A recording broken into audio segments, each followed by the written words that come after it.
وہ اس نے الٹیمیٹلی جو ہے جج صاحب کے کلپس کر دیا سارا مسئلے کو. انہوں نے کیا کہا گیا؟ اس نے کہا کہ جناب ہم آپ کی عزت اور تکریم کے لیے ہر موقع پر آگے آتے ہیں جب آپ کا آتی ہے. ایسا ریت نہ ڈالیں کہ وکیل کا جو ہے وہ یلغار ہو اور آپ ہماری جو ہے اس پہ نہ آئیں، کیونکہ اس طرح انصاف کے ایوانوں میں جو ہے وہ معاونت نہیں مل سکے گی آپ کو وکلاء کی جانب سے، جس کی آپ اس لیے کوئی اسٹرانگ قسم کا آرڈر کریں تاکہ وکلاء کو تحفظ ہو اپنے پیشہ ورانہ جو ہے صلاحیت. جسٹس نجفی صاحب نے وہ آرڈر کیا، انہوں نے FIR خارج کر دی، ہتھ کڑیاں کھلوائیں خرم کوسا صاحب. جی ایسا ہی ہے.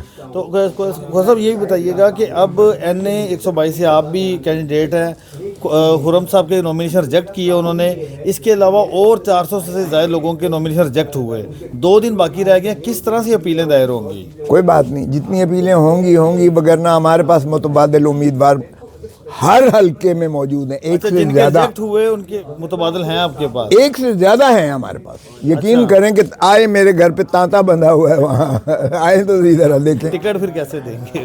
ٹکٹ تو پھر دیکھیں، ہماری تو ریکمنڈیشن جائے خان صاحب نے الٹیمیٹلی کرنا ہے، اور وہ صوبائی جو ہے صدور سارے صوبائی تنظیمیں وہ ان کو ریکمینڈ کریں گی اور خان صاحب اس کو فائنلائز کریں گے. اچھا کھوسا صاحب ایک بات یہ بھی پتہ چلی ہے، آپ کے ہی جو سینئر وکیل انہوں نے بتائی ہے کہ ہائی کورٹ کے ارد گرد پولیس کا پہرا ہے، جس کی وجہ سے لوگ اپیلیں دائر کرنے سے کترا رہے ہیں. ایک یہ بھی خوف و ہراس. ہاں یہ تو آپ کو پتہ ہی ہے، ریٹرننگ آفیسر ساروں کے باہر جو ہے پولیس ہوتی تھی، اور پروپوزر اور سیکنڈر کو اندر نہیں جانے دیا جاتا تھا. اور پہلے تو کاغذات نامزدگی داخل کرنے کے بعد بھی یہی ہوا تھا عاشر. پھر جب آپ کی یہ جانچ پڑتال والے مرحلہ آیا اس میں بھی یہی کام کیا گیا، بلکہ وکلاء تک کو جو ہے گرفتار کر لیا گیا، اور پھر باروں نے ریئیکٹ کیا تو پھر جو ہے ان کو مخلصی ملی. اور اب فائنلی یہ ایک حرکت رہ گئی ہے، اس کو بھی پورا کر کے دیکھ لیں. دیکھیں جتنا مرضی کریں اس سے ان کے خلاف نفرت بڑھتی چلی جا رہی ہے. آپ یقین کریں، ڈریں غیظ و غضب کے PDM کے خلاف، ظاہر ہے جو مخالف جماعتیں ہیں. اب یہ 8 فروری کو ایسا بھاگنے کی کوشش کر رہے ہیں، یہ راہ فرار ڈھونڈ رہے ہیں، انہیں ملے گا نہیں. چلیں اچھی بات ہے، اسی غلط فہمی یا خوش فہمی میں رہیں، ہم تو چاہتے ہیں. اور پھر ان کو جاتا ہوا کوئی نہیں دیکھے گا. انہوں نے دھرتی ماں کو لوٹا ہے، اور یہ پھر سمجھتے ہیں کہ عوام بے وقوف بن جائے گی، اور پھر چوتھی مرتبہ دھرتی ماں کو لوٹ کر یہ جائیں گے. اس مرتبہ عوام دھوکے میں آنے والی نہیں ہے، آپ دیکھیں. اچھا کھوسا صاحب میں سمجھتا ہوں کہ جتنا انتقامی کارروائی کا نشانہ آپ کی فیملی کو بنایا گیا، پہلے آپ کی بہو کو گرفتار کیا گیا، پھر خرم کھوسا صاحب کو ہتھکڑیاں لگائی گئیں، تو پھر میرے گھر پر پھلجھڑیاں برسائی گئیں، پھر مجھے لفٹ کی سیر کرائی گئی، پھر میرے بیٹے کو 13 کروڑ اور 80 لاکھ کا نوٹس دے دیا گیا انکم ٹیکس دینے کا. اور یار یہ چیزیں تو چلتی ہیں تو یہ اونچا اڑانے کے لیے یہ ان چیزوں سے کبھی کھوسا فیملی کیا مقاصد. آپ آئیں نا ذرا دیکھیں کہ جو تانتا بندھا ہوتا ہے میرے گھر پر، وہ چاہتے ہیں کہ یہ بھی بند ہو، کیونکہ باقی لوگ ابھی اس طرح فعال نہیں ہوئے ہیں جس طرح میں فعال ہوں. آپ یہ وہ کہنا چاہ رہے ہیں؟